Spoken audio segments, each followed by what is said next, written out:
할렐루야. 오늘도 거룩한 주일 예배의 자리에 나온 여러분 모두를 축복합니다. 우리 옆에 있는 분들과 인사합시다. 하나님만큼은 당신을 사랑하십니다. 오늘은 2026년 어린이 주일입니다. 어린이 주일이요. 어린이 주일 그러면 이제 이때쯤 되면 교회들은 좀 시끌벅적해지게 됩니다. 아이들이 웃음소리, 아이들이 뛰어노는 소리, 그리고 또 주일 대예배 때는 이 아이들이 공연을 하기도 하고 또 이런 것들을 하지 않습니까? 또 교회에서는 가정의 달이라 그래서 뭐 효부상 시상도 하고 스승의 날 선생님 교사 시상도 하고 어린이 시상도 하고 다양한 이런 것들을 하면서 교회가 시끌벅적하고 웃음소리가 나지고 또 이 축제적인 분위기가 이렇게 나오게 되는데요. 우리 교회는 좀 다르죠. 네, 우리 교회는 좀 달라요. 우리 교회는 어린 아이들의 웃음소리 대신에 어른들의 그 신앙의 연륜이 묻어있는 은혜로운 찬양이 흘러가고요. 또 아이들이 오고 가는 발걸음 대신 익숙한 자리에 지정석을 이제 딱 차지하고 앉아서 예배드리는, 묵묵히 누가 뭐라 그래도 나는 내 자리를 지킬 것이다 하면서 내 자리를 지키면서 하나님 앞에 묵묵히 예배드리는 성도들의 모습을 우리는 보게 됩니다. 그런데 이런 모습을 보면서 참 너무 은혜롭다. 어떤 일이 있어도 내 자리를 지키는 우리 성도들의 모습을 보면서 참 너무 좋다, 너무 든든하다, 뿌듯하다라는 생각이 들지만 마음 한켠에서는 여러분 혹시 이런 생각 해보지 않으셨어요? 왜 우리 교회는 애들이 없지? 왜 우리 교회는 이렇게 어린 꼬마들이 막 다니면서 소리도 치고 깔깔깔깔대고 넘어지기도 하고 왜 이런 게 우리 교회는 없을까? 그러면서 이대로 괜찮은 걸까?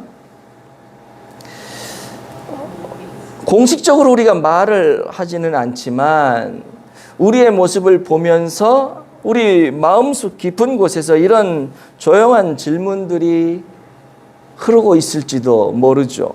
사실 어린이주일 설교를 준비하는 저도 제가 황 집사님 집에 가서 말씀을 드렸잖아요.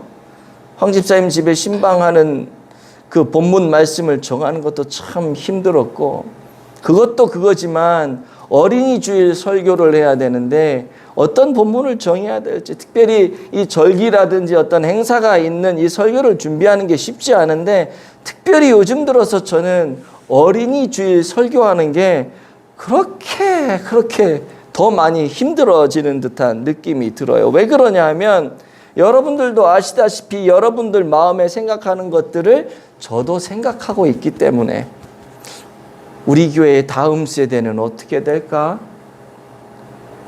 이대로 괜찮은 걸까?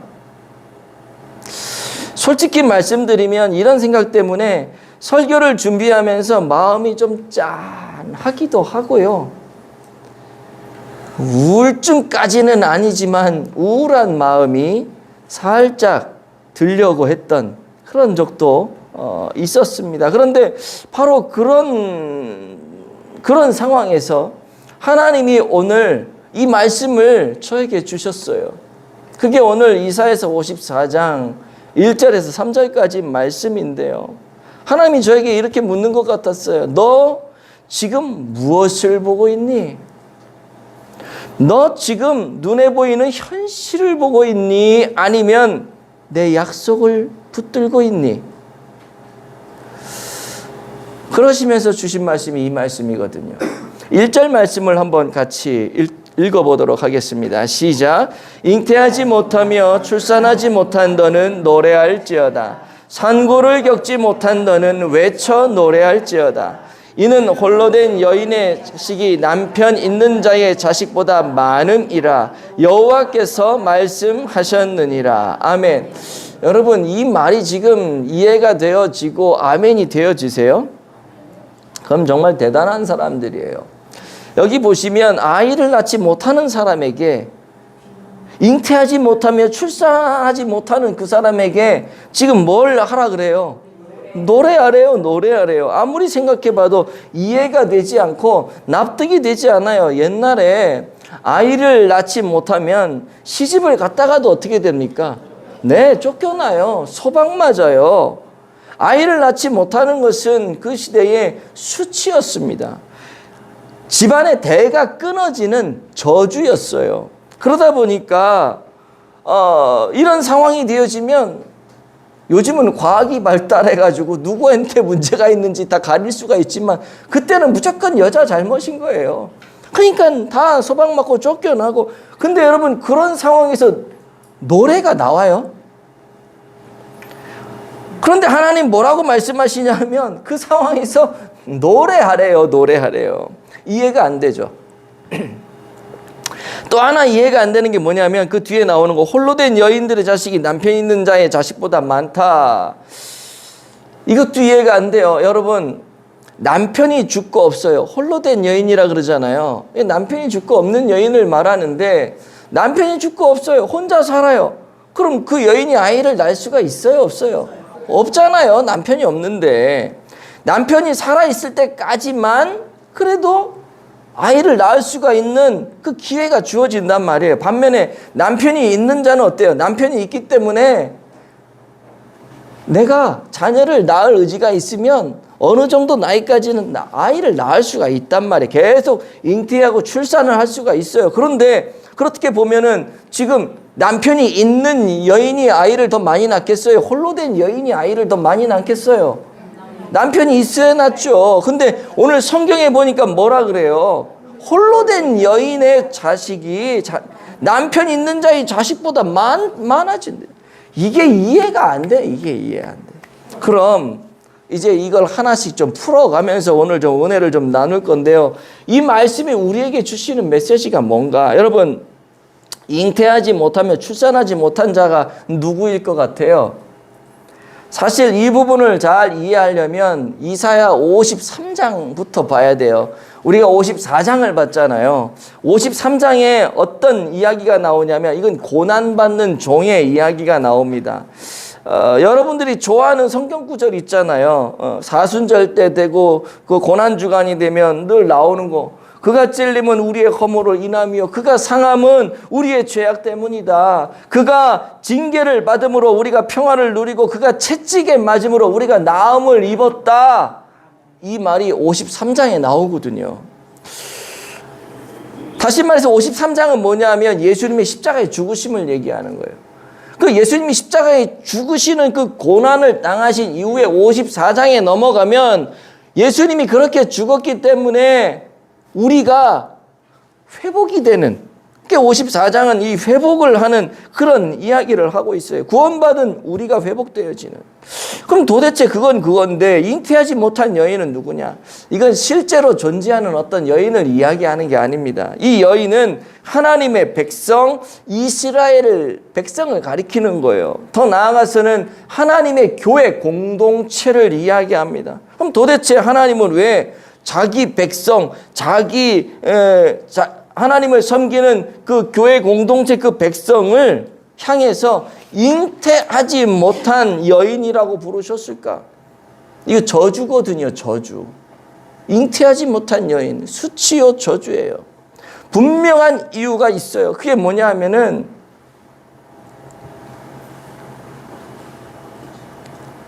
알라는 거예요. 지금 너희들의 처지를 알라는 거예요. 지금 이 사람들의 처지가 뭐냐 하면 바벨론 포로로 끌려가 있는 상태거든요. 바벨론 포로로 끌려가서 노예 생활을 하고 있으니 얼마나 비참해요. 너희들 처지가 이렇게 비참하다. 포로로 끌려갔고 나라는 무너져 내렸고 성전도 붕괴되어졌고 신앙의 중심이 완전히 붕괴되어져 있는 그런 상태. 그래서 그 상태, 그 저주 같은 상태, 그 수치스러움의 상태를 지금 하나님은 표현하는 게 잉태하지 못한 여인이다. 출산하지 못하는 여인이다. 이렇게 얘기를 해요. 그렇다면 이렇게 생각할 수 있잖아요. 제 자녀들도 그러거든요. 제가 좀 심한 말을 하면 아빠 아무리 그래도 그렇지 내가 아빠 딸이고 내가 아빠 아들인데 아빠가 아들한테 이렇게 얘기하면 되겠어? 저는 막 직설적으로 막 얘기를 하는 사람이다 보니까 이렇게 얘기 안 하면은 아이들이 못 알아들을 것 같으니까 세게 얘기를 하는데 그런단 말이에요. 마찬가지죠. 아니, 하나님이 되어가지고 하나님의 백성에게, 하나님을 잘 섬기는 하나님의 백성에게 잉태하지 못한 여인과 같다라고 이렇게 저주스러운 말을 퍼부을 수, 야, 하나님이 그러면 되겠어? 라고 이야기할 수도 있겠죠. 그런데 하나님이 이렇게 하실 수밖에 없는 건 뭐냐면 네 상황 제대로 좀 알라고 하는 거예요. 네 현실 제대로 좀 알라고 하는 거예요. 그걸 알아야지 회복할 수가 있으니까. 우리 하나님은요, 하나님도 우리 아버지신데 아버지가 되어가지고 자기 백성에게 상처 주고 싶으시겠어요? 그냥 좋은 게 좋은 거다. 부모님들 그러잖아요. 아이가 상처받을까 봐 상처 안 주려고, 그래 괜찮아 못하고 있는데도 괜찮아 잘 될 거야. 여러분, 그렇게 할 때가 얼마나 많아요. 그러나 그렇게 하다가도 어떻게 해요? 더 이상 계속 이렇게 하면 안 되겠다 싶으면 쓴소리 한마디 하잖아요. 우리 하나님 지금 그런 거거든요. 언제까지 하나님이 이스라엘 백성들을 보면서 그들의 처지를 보면서 그래 오냐 할 수가 없는 거예요. 그러다가는 정말 회복 불가능할 수 있게 될 수 있거든요. 그래서 지금 강한 말을 던지시는 겁니다.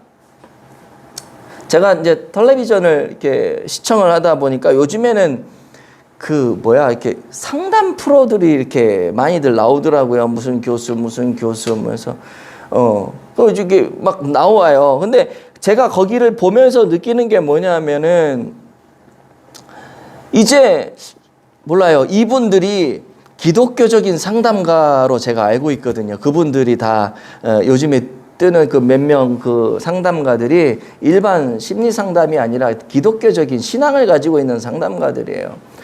그 보면은 옛날 상담하고 좀 달라요. 막 옛날에는 막 위로해주고, 그랬어, 너한테 그랬다고, 그놈 나쁜 놈이네 하면서 위로해주고, 그래서 위로하면 근데 요즘에는 상담 기법이 좀 달라진 것 같아요. 제가 텔레비전을 보면서 느끼는 게 뭐냐면 쭉 다 들어요. 듣고 네, 그랬어요 하면서 딱 이 상담자가 이 상담받는 사람에게 뭐라고 얘기를 하냐면, 누구님 이거 잘못됐어, 이거 고쳐야 돼요. 바로 지적을 해버려요. 이게 무슨 말이냐 하면 그냥 듣고 아유 힘들었겠네, 아이고 어려웠겠네, 얼마나 마음이 아팠을까, 이렇게 한다고 이게 상처가 치유가 되고 이렇게 한다고 잘못된 게 회복되는 게 아니라는 거예요. 잘못된 걸 지적해주고 그거 고쳐야 돼, 그 도박 끊어야 돼, 그거 끊어야 돼, 돈 쓰는 거 쇼핑 그거 결제하고 뭐 1년에 2억 3억 결제하는 거 다 끊어야 돼, 이거 안 끊으면 집 파탄 나, 오늘부터 아내가 돈 관리하지 말고 남편이 돈 관리하세요, 막 이러더라고, 텔레비를 보니까. 그래서 그걸 제가 보면서 느끼는 게 뭐냐면, 이렇게 심각하게 찔러줘야지 자기가 뭘 잘못했는지를 아는구나, 그리고 회복할 수 있는 무슨 도화선이 되는구나. 오늘 하나님도 똑같아요. 같은 맥락이에요. 하나님은 이스라엘 백성들의 상황을 정확히 지금 지적을 해주고 계세요. 너 잘난 줄 알고 있는데 내가 지금까지 계속 오냐 해주고 위로만 해줬는데 너 내 더 이상 안 되겠어. 너 현실을 똑바로 봐. 너 잉태하지 못한 여인이야. 너는 출산하지 못하는 여인과 같아. 네 상황이 지금 이러니 너 똑바로 네 상황을 인지해야 돼. 알았어?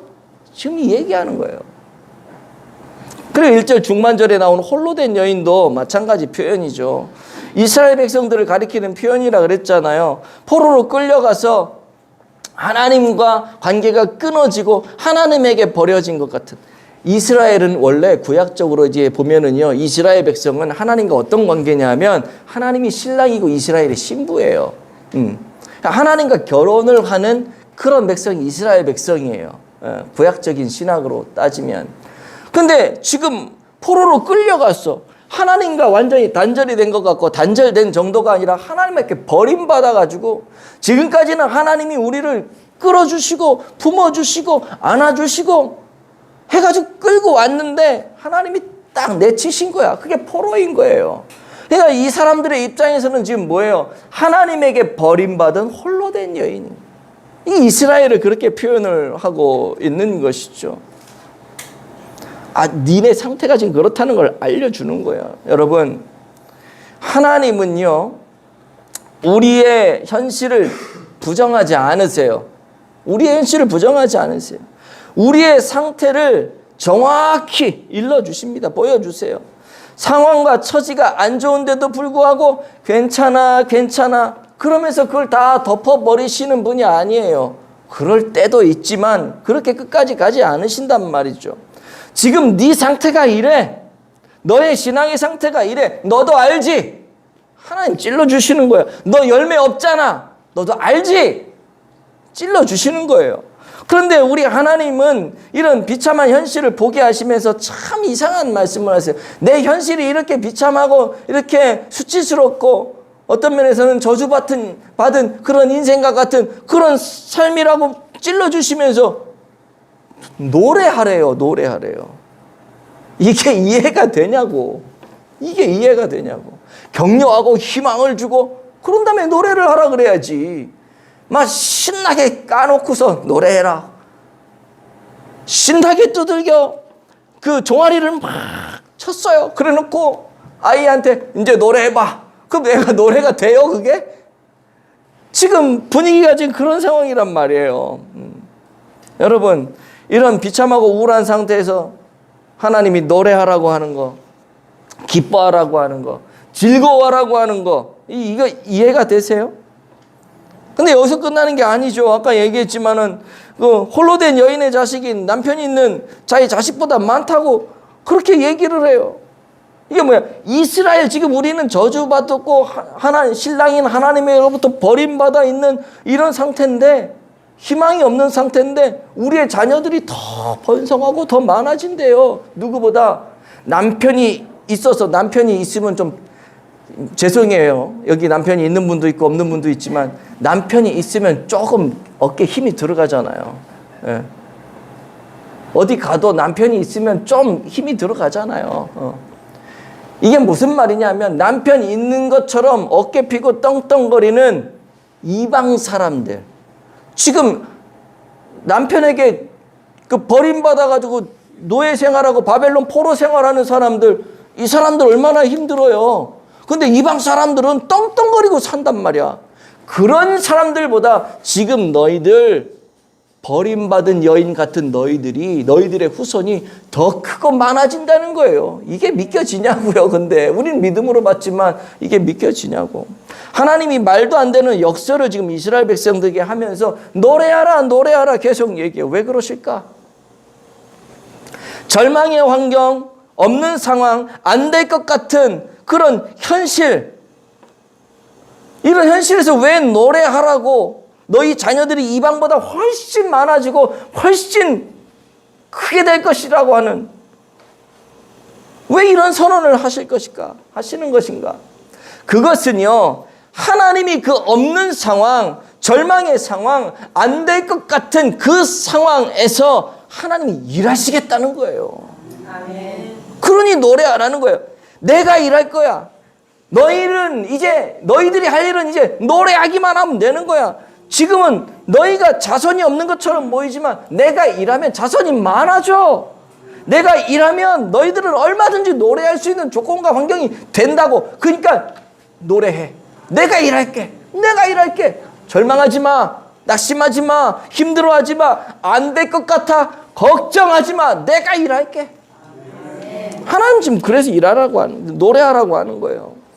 여러분, 하나님은 있는 것을 보시면서 일하는 분이 아니고요. 없는 자리일지라도 그 빈자리에서 일을 해서 그 모든 것들을 채우시고 만들어내시는 전능하신 하나님이십니다. 아멘. 여러분, 성경을 보면 알잖아요. 우리 하나님의 역사는 언제나 없음에서, 언제나 비어 있음에서 시작이 되세요. 천지창조 아무것도 없었잖아요.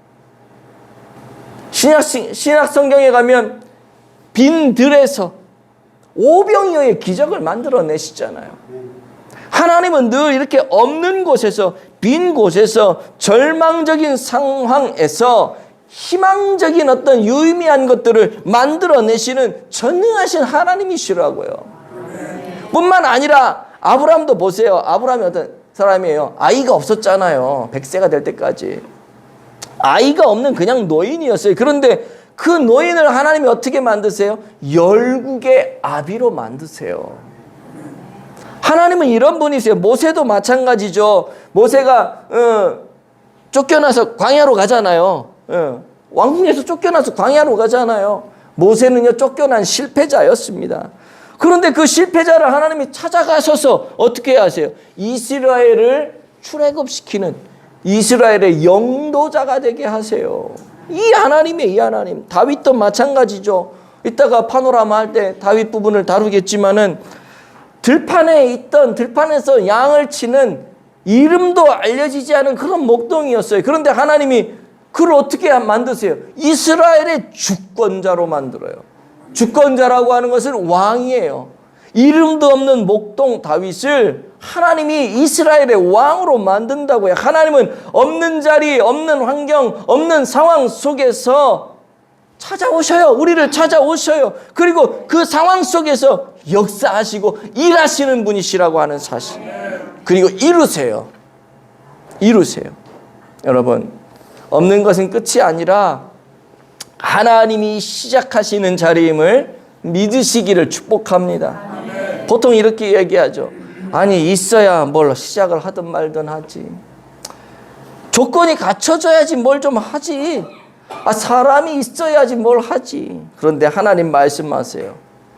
없기 때문에 내가 시작한다. 하나님이 하시는 말씀. 특별히 주목해야 될 게 1절 마지막에 있는 여호와께서 말씀하셨느니라 라는 말이죠. 히브리 말에는 이 말한다라고 하는 단어가 여러 개가 있는데 아마르라고 하는 게 있어요. 이거는 뭐냐면 일반적으로 내가 누구한테 뭐 얘기한다 이런 거 말한다 담소를 나눈다 아마르라 그래요.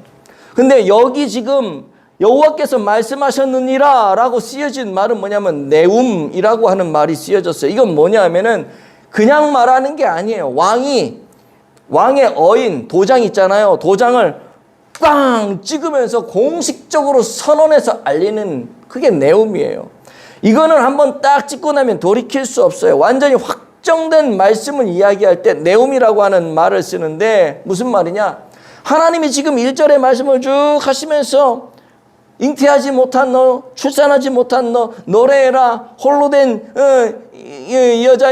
여인의 자녀가 더 많아질 것이다 라고 하면서 여호와가 말씀했다라고 하는 것은 뭐냐면 이거 내가 그냥 얘기하는 거 아니야.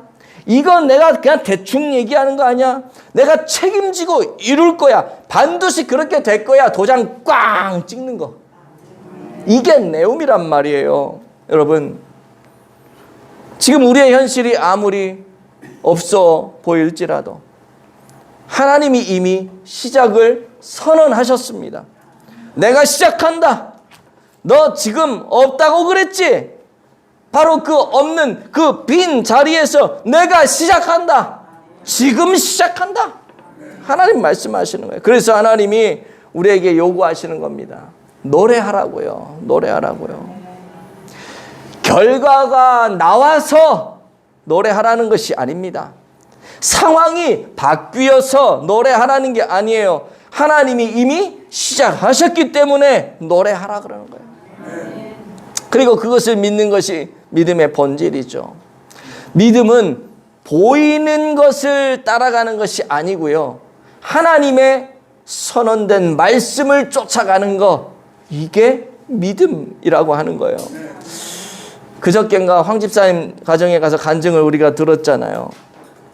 그때 당시 나이가 80이 아직은 안 될 때, 80에 가까운 나이가 됐을 때 우리 집사님이 늘 우리 교회 와서 마음에 소원하는 게 내가 하나님 봉사할 수 있는 걸 주세요.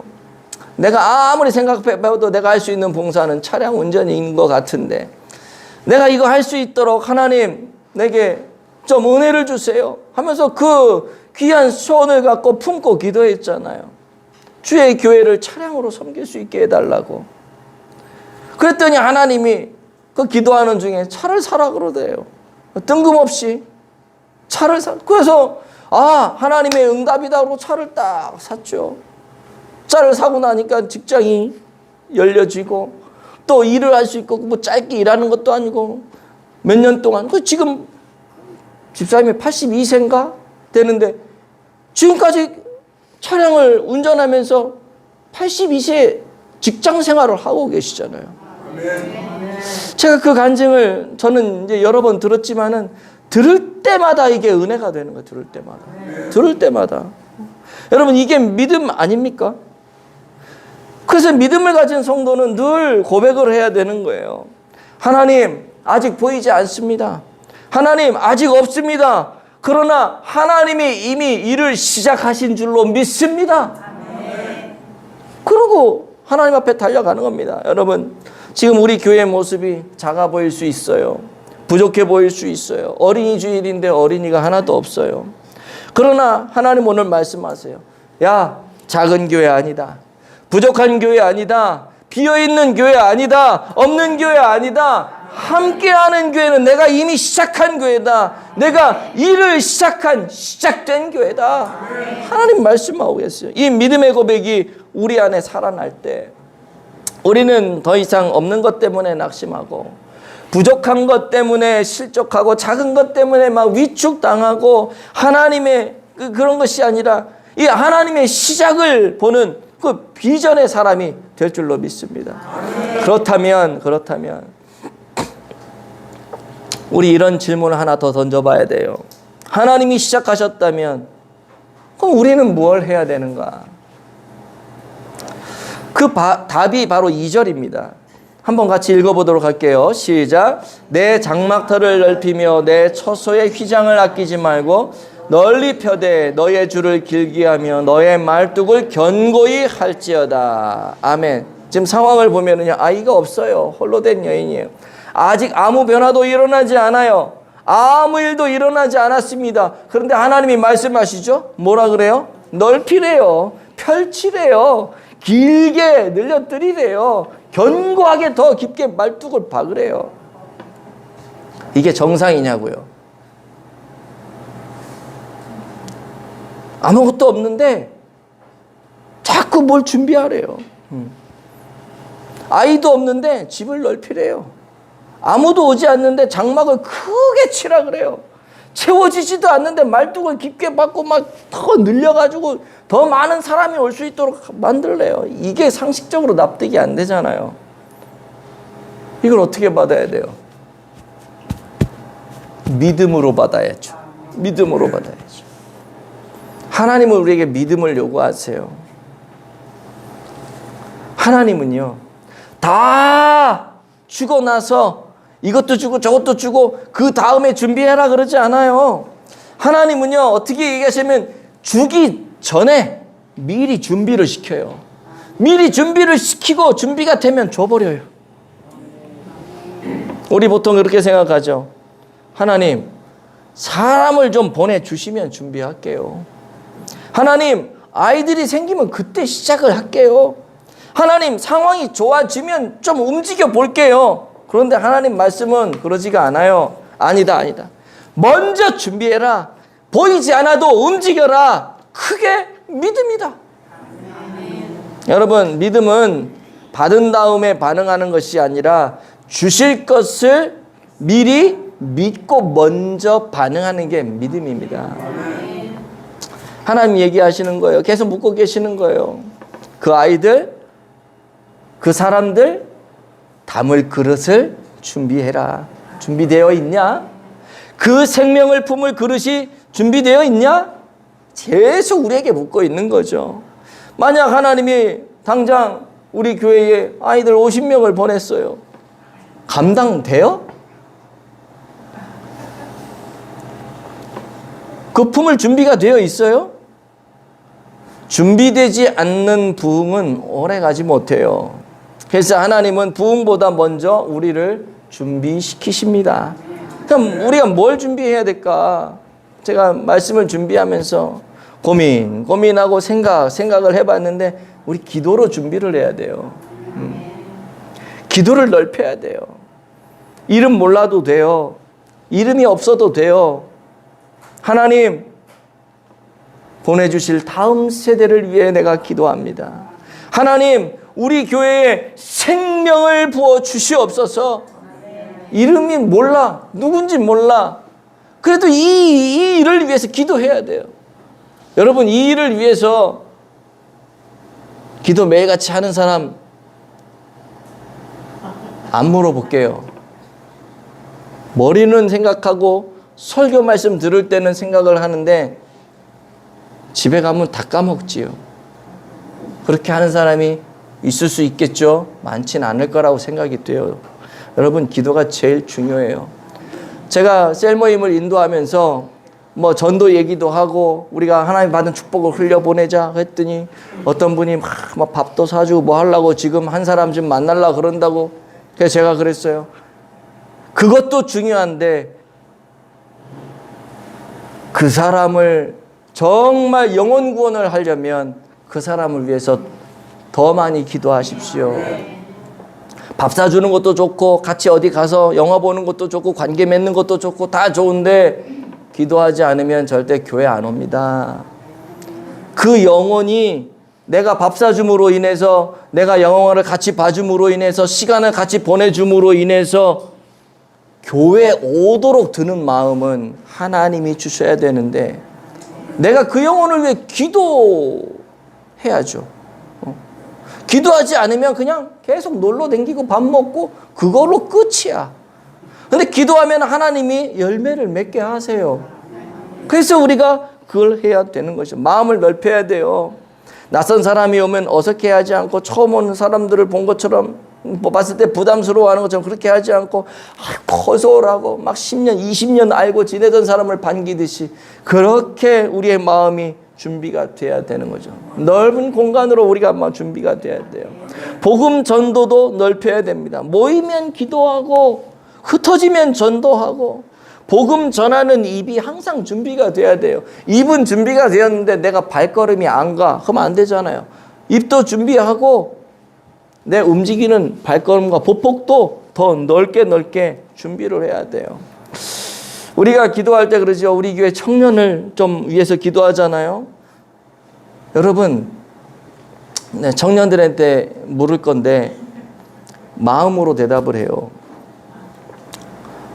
어른들은 열심히 청년들을 위해서 기도하고 우리 교회 청년들이 좀 부흥했으면 좋겠다라고 하는데 이게 이제 여러분들에게 부담이 될 거예요. 그러나 그래서 이렇게 하는데 전도를 해보니까요. 저도 그래요. 제가 이제 50대 중반인데 전도지를 들고 젊은 이제 뭐 우리 여기 있는 20대 청년들이나 뭐 30대도 마찬가지고 이렇게 하면은요 얘들이 도망가요. 내가 이렇게 멋지고 젠틀하게 하고 가는데도 이게 세대 차이가 있고 이게 있는 것 같아요. 근데 하물며 내가 가도 그런데 은복자 권사님이 가면 어떻게 될까? 예? 아이고 할머니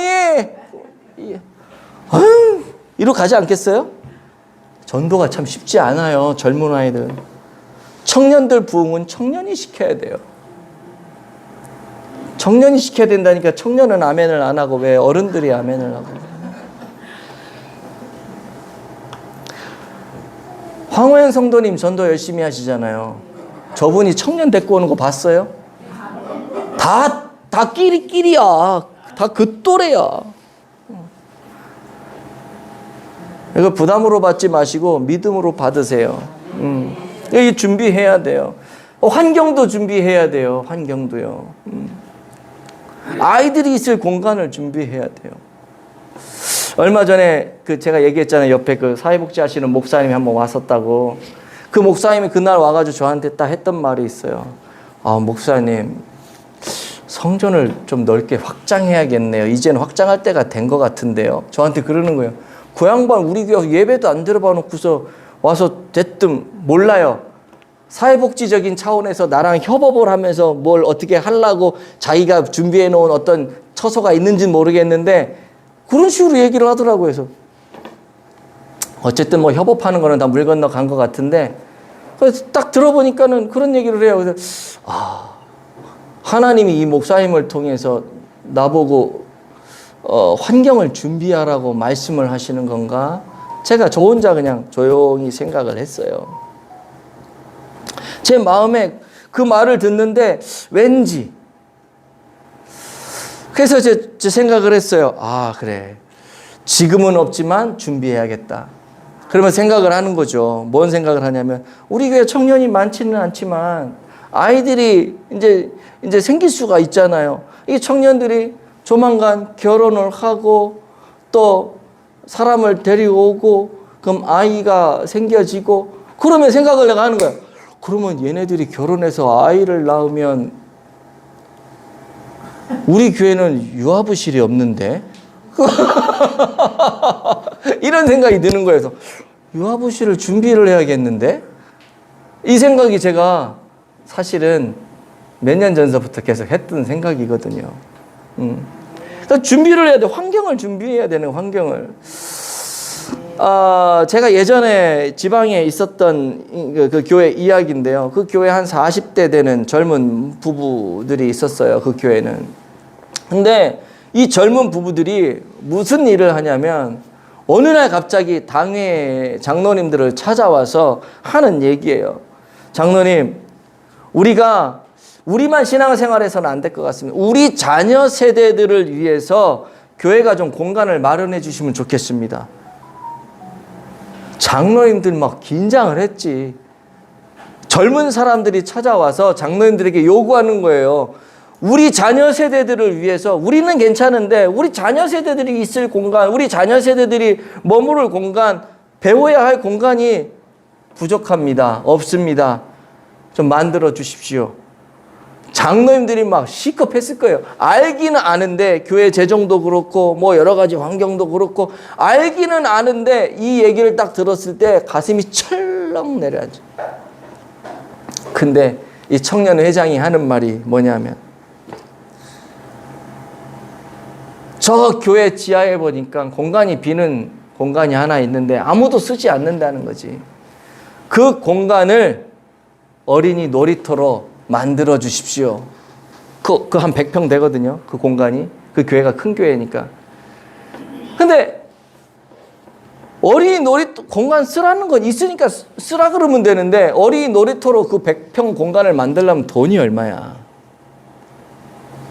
근데 이 청년이 얘기하는 거예요. 너무 걱정하지 마십시오. 우리 젊은 부부들이 5천만 원 모으겠습니다. 그래가지고요, 교회 돈 하나도 안 들어가고 5천만 원 자기들이 모아가지고 거기다가 애들 뭐 키즈 카페 이런 데 그 시설이 있잖아요. 그 시설을 100평에다 딱 깔고 바깥으로는 트럼플링 이렇게 막 팡팡 뛰는 거 있잖아. 왜? 그거 만들어 놓고, 와, 주일학교가 그렇게 바뀌더라고요. 그거를 제가요, 제 눈으로 봤어요. 제가 그 교회 4년 있으면서. 대단한 거. 그분이 지금 보니까 장로님이 되셨더라고, 지금은. 제가 이 얘기를 왜 해요? 여러분, 부담으로 받지 마시고요. 믿음으로 받으세요. 우리도 준비를 해야 되잖아요. 우리도 준비를 해야 되잖아요. 말로만 준비하는 게 아니고. 여러분, 우리 이렇게 고백했으면 좋겠어요. 하나님, 지금 보이지 않습니다. 그래도 준비하겠습니다. 하나님, 아직 없고 비어 있습니다. 그래서 준비하겠습니다.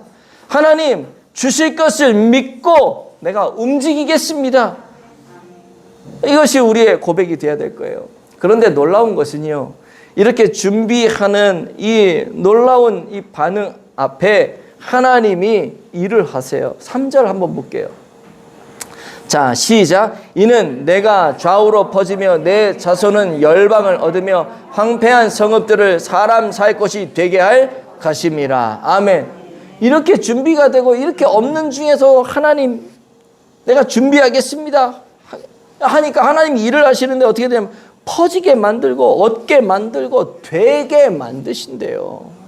하나님의 약속을 믿음으로 받고 준비하니까 하나님이 좌우로 쫙 퍼지게 만든대.